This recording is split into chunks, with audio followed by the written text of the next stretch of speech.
Est-il possible de trouver une voiture sportive à moins de 5000 €? Oui, et c'est dans cette vidéo que vous allez le voir. Si vous possédez un de ces véhicules que vous allez voir, n'hésitez pas à me le dire aussi dans les commentaires, à donner votre avis, à dire oui, ce véhicule est bien, oui, j'ai eu plein d'emmerdes, c'est vraiment une sacrée merde cette voiture.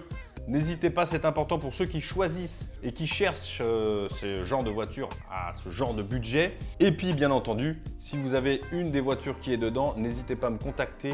On fera une petite vidéo, vous venez et on fera une petite vidéo essai sur cette voiture qui vous fait tant plaisir et que vous aimez tant. En tout cas, j'espère. J'espère. Il y a un bruit de sifflement. On démarre cette vidéo par la plus mythique, en tout cas pour moi, un de mes doux petits rêves. Un énorme rêve. Je mets mon micro là parce que je l'ai fait tomber tout à l'heure et je suis obligé de recommencer la vidéo parce que ça s'est coupé. Je recommence une deuxième fois la vidéo. Et donc, je parlais de la mythique Peugeot, évidemment 206 RC, vous le savez, avec ses jantes à bâton, à 5 bâtons, magnifiques. Donc 206 RC, c'est quoi? C'est 2 litres, 177 chevaux, 7 secondes 5 au 0 à 100 et 1 tonne 100 sur la balance. Et je vous ai trouvé une petite annonce à 4500 € avec le bleu récif. Exactement la 206 RC que je veux. Les jantes magnifiques, voilà, petite photo, voilà, avec les petits feux fumés, bon voilà. Pas trop de tuning, hein, il n'en faut pas trop. Mais alors évidemment, si quelqu'un possède cette voiture, contactez-moi et venez me voir. Il faut absolument qu'on fasse une vidéo, c'est la voiture de mes rêves. 4500 €, 185 000 km. Alors le petit problème de ce genre de voiture, c'est que si elles ont eu beaucoup de propriétaires, c'est pas trop voilà, ce qu'ils en ont fait avec 185 000 km, ça fait quand même beaucoup. C'est ce qui me rebute un petit peu peut-être à acheter ce type de voiture. En tout cas, elle a l'air d'être en très bon état. Quelques petits accros, le siège, c'est souvent aussi d'ailleurs le siège à l'intérieur qui s'abîme très vite sur ces 206 RC, enfin très vite, normal, au bout de plus de 150 000 km, elle a fait de la route, elle a vu des cuisses posées sur le siège, hein, forcément. Mais voilà, n'hésitez pas à venir me voir pour que j'essaye cette voiture. Ensuite, petite, alors mythique aussi, mais un petit peu moins personnellement, hein, la 206 S16 ou 16S, je ne sais plus comment on dit sur celle-ci, GT, 136 chevaux, 8 secondes 1 tonne 50. Quelles sont les différences entre la S16 et la GT? Je me suis longtemps posé la question et en fait, la différence, on les voit, c'est les pare-chocs qui sont ressortis de ouf, quoi. C'est un petit peu choquant, je trouve, aux yeux. Donc 4000 unités numérotées ont été produites car l'homologation de la WRC requiert la production de 2500 voitures fabriquées et mises en circulation. C'est pour ça qu'on a eu une voiture comme celle-ci. Donc je vous ai trouvé une à 4500 € qui a 165 000 km et qui est 2009. Commence à être un peu vieux quand même, 99 pardon. Elle a l'air d'être assez propre. On a les jantes justement exprès pour cette GT. Donc elle est sympathique. On a à l'intérieur forcément comme d'habitude, vous pouvez voir le siège qui est abîmé, mais ça c'est sur toutes les 206 avec ces fauteuils-ci. Voilà, c'est pas une voie, moi c'est une, voilà. J'aimerais bien l'avoir dans mon garage parce que c'est mythique et c'est numéroté, mais c'est tout. Après je la trouve pas non plus forcément très jolie. Et ensuite on reste chez Peugeot, mais cette fois-ci on avance un peu dans le temps avec la 207 RC. Alors difficile de remplacer la 206 RC, mais voilà, ils ont fait quand même une 207 RC qui est aussi très jolie. 0 à 100, 7 secondes 1, 175 chevaux, donc avec un turbo, 1 tonne 250. Les voitures un peu plus récentes sont un peu plus lourdes. Donc elle partage aussi, cette fameuse 207 RC, partage son moteur avec sur la Cooper S aussi. Là on est sur une... donc là elle est à près de 5000 €, hein, 4999 €. Très jolie, sobre, noir avec les belles petites jantes aluminium qui sont très sympathiques. L'intérieur, les sièges sont magnifiques. Les sièges sont vraiment magnifiques. Voilà, elle est de toute beauté, elle est simple, efficace. J'aimerais beaucoup l'essayer. Si vous en possédez une, n'hésitez pas à venir dans le coin, Brive-la-Gaillarde, ok?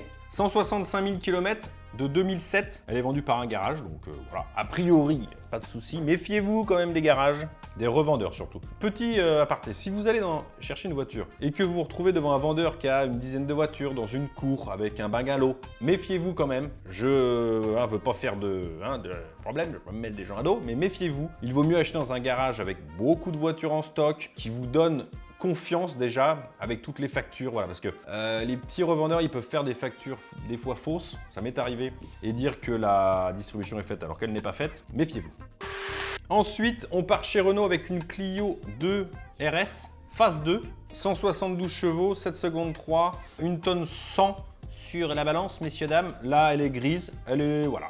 Alors c'est vraiment la voiture sportive simple mais efficace. Là elle est grise métallisée, elles sont jolies. Et Ça ressemble quand même beaucoup à une Clio, on va pas se mentir, surtout à l'arrière. Mais après, c'est une voiture que je trouve assez jolie. Donc 173 chevaux, je vous l'ai dit. Là, on a 189 600 km, elle est de 2002. Donc c'est un 2 litres 16V. Voilà, petite voiture sportive, sympathique.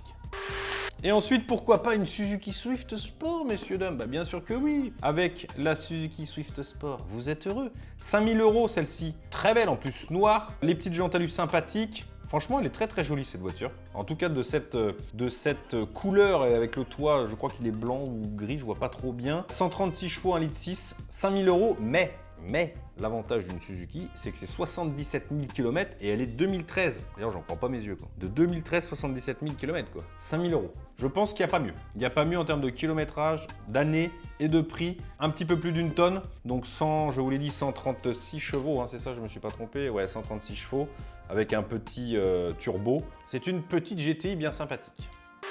Et maintenant, on retourne sur Peugeot avec une 106 S16, donc la sœur de la Saxo VTS, hein, pareil. 8 secondes 7, un tout petit peu moins d'une tonne. Alors là, bon, c'est un petit peu pareil, c'est un petit peu plus vieux. Elle est de 2002, elle a 121 000 km, 4 500 €, plutôt sympathique. C'est propre, c'est joli. On a les petites jantes qui sont bien spécifiques, l'intérieur aussi, voilà, les baguettes peintes, les petits contours d'ailes sont sympathiques aussi. Voilà, c'est une petite 106, voilà, qui n'en fait pas des caisses, mais qui est sympa. Et une petite Seat maintenant, alors pas les éternels FR TDI qui fument noir. Là, c'est une Seat Ibiza Cupra 1,8 litre turbo, 156 chevaux, un petit peu plus d'une tonne. Celle-ci en plus, donc elle est à 4 300 €, les 2001, elle a 194 000 km, donc ça commence à faire un peu. Elle a été légèrement modifiée et surtout, elle a été modifiée au niveau du carburant. Elle peut rouler à l'éthanol et en ce moment, c'est plutôt sympa de rouler à éthanol, je vous le dis, au niveau des prix. Et je pense que l'éthanol va, si les prix des carburants augmentent, va malheureusement lui-même augmenter aussi parce qu'il va y avoir de plus en plus de demandes. Oh, une Twingo RS 1,6 litre 16V, 136 chevaux, 5000 €. Alors j'ai pris celle-ci parce que je vais... Oh, une blague, je l'avais déjà vue. Je l'avais déjà noté, hein, c'était une blague, le haut, je suis surpris, c'était pas vrai. Hein. Je l'avais justement choisi parce que j'aime bien la couleur des jantes et la couleur de la peinture extérieure, ça change un petit peu. En bleu, elle est sympa aussi, hein, la bleue. Alors là, le petit bémol, c'est l'intérieur qui est pas forcément super, moi j'aime pas trop. 5000 €, 128 000 km, 2009, relativement récente. 1,6 litre 16V, je vous l'ai dit, elle est garantie 3 mois. Vous avez tous les liens de toutes les annonces en dessous dans la description, donc n'hésitez pas à y faire un petit tour. 8 secondes 7, 133 chevaux, 1 tonne 50, parfait. Alors celle-ci, c'est pas celle que j'avais choisie au début, mais elle n'est plus disponible, elle a dû être vendue et elle a été vendue très vite. Fiesta ST 2 litres Atmo, 150 chevaux. Là, on est sur du 0 à 100 en 8 secondes 4, 1 tonne 137. Et autant vous dire qu'elle est plutôt sympathique, sobre, efficace. Celle-ci est rouge, jante blanche. Ça donne un petit côté, voilà, tape à l'œil, rallye. Très sympa comme voiture. Pareil, si vous en avez une et que vous voulez venir, n'hésitez pas, ça m'intéresse. Surtout que j'ai essayé la version 2018 qui est ici. N'hésitez pas à aller cliquer dessus parce qu'elle est magnifique et ça marche du feu de Dieu. Là, on est à 4 990 €, 114 000 km de 2005. C'est un garage, donc voilà, n'hésitez pas, appelez. Et puis, voyez, vous faites ce que vous voulez. Et on finit par une voiture qui est assez rare et exotique entre guillemets, une MG ZR 160, donc en 5 portes. Pourquoi une MG? Parce que ça change, voilà, c'est rare, c'est plutôt joli, je trouve que ça a une gueule quand même sympathique. C'est une marque qui existe, elle n'existe plus ou elle existe encore? N'hésitez pas à me le dire dans les commentaires, je ne me rappelle plus. On en voit très peu des voitures comme ça et ça fait 160 chevaux, c'est l'une des plus puissantes qu'on a dans la vidéo. 142 000 km, 2002, 10 chevaux d'in, 0 à 100 en 7 secondes 8, 1 tonne 145. Pourquoi une MG? Parce qu'on n'en voit pas beaucoup. Si vous en avez une, n'hésitez pas à nous dire, parce que c'est vrai qu'on a tendance à penser que ça doit tomber en rade, et quand ça tombe en rade, c'est une catastrophe. N'hésitez pas, si vous en avez une, à le mettre dans les commentaires et à dire ce que, voilà, votre ressenti, les problèmes, tout ça. Enfin, vous pouvez le dire d'ailleurs sur toutes les voitures. Cette vidéo est terminée, n'hésitez pas à mettre un pouce bleu si elle vous a plu. N'oubliez pas aussi de donner votre liste de choix de voitures que vous avez, vous le faites déjà sans que je vous le dise, pour 5000 €. Et puis évidemment, si vous avez une des voitures que j'ai donné à la liste, n'hésitez pas à donner votre avis, enfin pas donner, oui si, donnez votre avis et puis ce que vous pensez de cette voiture, pourquoi vous l'avez plus, qu'est-ce qu'elle a qui est bien, qu'est-ce qu'elle a qui est pas bien, les problèmes que vous avez eus, vous n'hésitez pas.